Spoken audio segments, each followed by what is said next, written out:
सीतापुर गांव में रहती थी एक चुड़ैल, लेकिन इस बात से गांव के लोग अनजान थे। जब तक पूरे गांव की एक एक औरत के गहने मेरे पास नहीं आ जाते, मैं इस गांव को छोड़कर नहीं जाऊंगी, चाहे इसके लिए मुझे लोगों को गायब भी क्यों ना करना पड़े। दूसरी तरफ गांव की औरतें बात कर रही थी। अरे सुन रही हो, ये देखो, मैंने कल ही नया हार बनवाया है सोने का, कैसा लग रहा है? बहुत ही अच्छा। अच्छा है ना, पहले तुम पहनो, फिर शादी में अपनी होने वाली बहू को दे देना। और क्या, सोने चांदी का यही तो फायदा है, जितना पुराना उतना महंगा। लेकिन एक एक पैसा बचाकर ये लेना सच में बहुत मुश्किल हो रहा था मेरे लिए। तभी वहां पहली का पति आ जाता है। गांव में एक औरत के घर के सोने के सारे गहने चोरी हो गए। लोग बातें बना रहे कि गांव में कोई चोर घुस आया है जो घर की कोई चीज को हाथ नहीं लगाता, पर सिर्फ सोने के गहनों को ही चुराता है। अब तुम ना अपने ये गहने संभाल कर रखना। हे भगवान, ये क्या बोल रहे हैं? ये तो वही बात हो गई कि गांव बसा नहीं और लुटेरे पहले आ गए।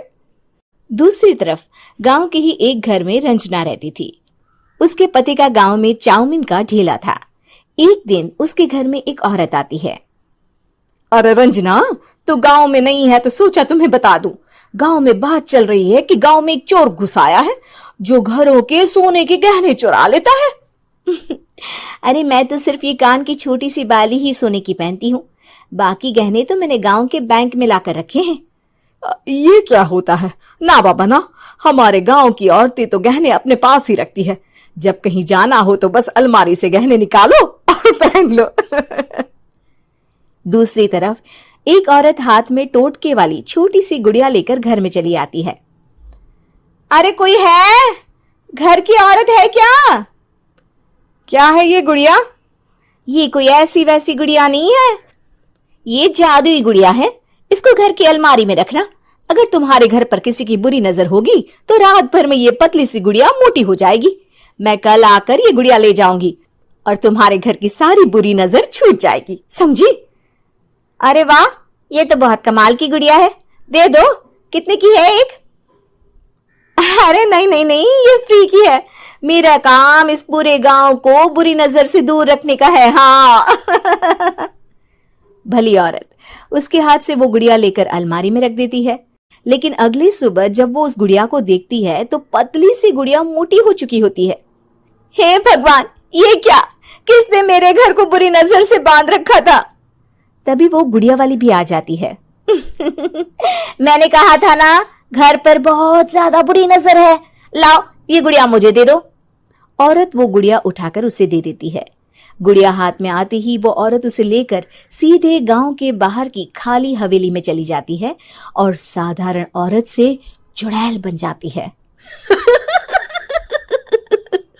अरे पगली, गांव वाली इस गुड़िया के पेट में तेरे घर के सारे गहने हैं। इतना बोलकर वो गुड़िया को फाड़ देती है और सारे गहने निकाल लेती है। वहीं दूसरी तरफ, हे भगवान, मेरे घर के सारे गहने चोरी हो गए। उस औरत के घर के आसपास लोगों का जमावड़ा हो जाता है और लोग बातें करने लगते हैं। लो जी, ये भी घर गया। पता नहीं कौन चोर है जो इतनी होशियारी से गहने चुरा लेता है। कुछ समझ में नहीं आ रहा कि कौन है। लोग तो घर से कहीं जाते भी नहीं है, न ताला लगे न घर खाली हो, फिर भी रातों रात गहने चोरी हो जाते हैं। अरे हम तो कहते हैं लोगों को बारी बारी चौकीदारी करनी चाहिए, चोर को तो पूरे गांव वाले मिलकर पकड़ ही लेंगे। लोग बारी बारी घरों की चौकीदारी भी करते हैं, लेकिन चोरी होने का सिलसिला रुकता ही नहीं। फिर एक दिन रंजना के पड़ोस से भी रोने की आवाज आती है। अरे आज ही घर की बुरी नजर उतरी और आज ही सारे गहने भी चोरी हो गए। कैसी बुरी नजर? क्या हुआ था? तभी वहां उस औरत का पति भी आ जाता है जिसके घर में गहनों की चोरी हुई थी। हाँ, मेरी बीवी ने भी किसी गुड़िया को घर में बुरी नजर उतारने के लिए रखा था, लेकिन अगले दिन गहने चोरी हो गए।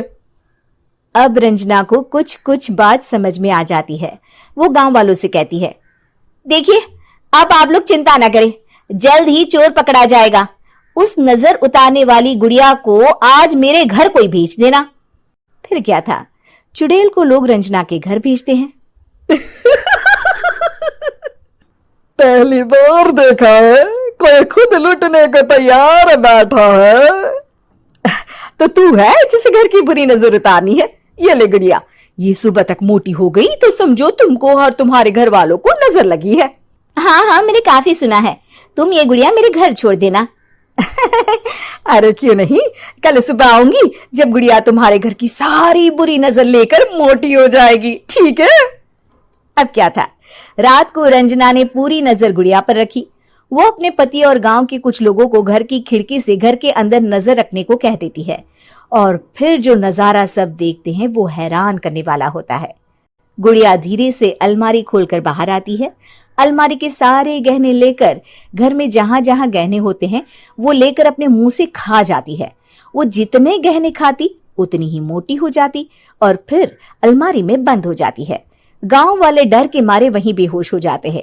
लेकिन सुबह जब वो औरत गुड़िया लेने आती है, रंजना उसका सामना करती है। ये देखो, गुड़िया कितनी मोटी हो गई है। लगता है मेरे घर में बहुत लोगों की नजर लगी है। लाला, ये गुड़िया मुझे दे दे। अरे बहुत कीमती गुड़िया है ये। तेरे घर की सारी बुरी नजर मैं गांव के बाहर वाली हवेली में फेंक आती हूँ। शाम को फिर लोगों के घर इसे लेकर जाना है ना। इसमें तो मेरी जान बसती है, जान। रंजना गुड़िया को चुड़ैल की तरफ बढ़ा देती है, लेकिन फिर वापस ले लेती है और गुड़िया के हाथ मोड़ देती है। जैसे ही गुड़िया के हाथ मोड़ती है, चुड़ैल का हाथ भी मुड़ जाता है। अच्छा, तो ये वो गुड़िया है जिसमें तुम्हारी जान बसती है। अब सुन चुड़ैल, तेरी सारी हकीकत सबके सामने आ गई है। या तो गांव वालों के गहने लौटा दे, नहीं तो मैं इस गुड़िया की गर्दन मोड़ दूंगी। चुड़ैल डर जाती है। अरे नहीं नहीं, मेरी गुड़िया दे दो, मैं सबके गहने वापस कर दूंगी। ठीक है, अब भी जा और सबके सारे गहने वापस कर। चल निकल यहां से। चुड़ैल सबके गहने लौटाकर रंजना के पास आती है। ला दे मेरी गुड़िया रंजना, इसके अंदर के गहने निकाल ले, लेकिन गुड़िया वापस दे दे। लेकिन रंजना जानती थी कि जैसे ही गुड़िया चुड़ैल को देगी उसकी शक्ति वापस आ जाएगी। चुड़ैल, तू तो चुड़ैल ही रहेगी, ये मैं जानती हूँ। अरे नहीं नहीं नहीं, मैं गांव छोड़कर चली जाऊंगी, किसी को परेशान नहीं करूंगी, वादा करती हूँ मैं। लेकिन रंजना उसकी एक बात नहीं सुनती और गुड़िया का सर उसके शरीर से अलग कर देती है। चुड़ैल सर अलग होती ही गायब हो जाती है। गांव वाले रंजना के साहस और बुद्धि की खूब प्रशंसा करते हैं।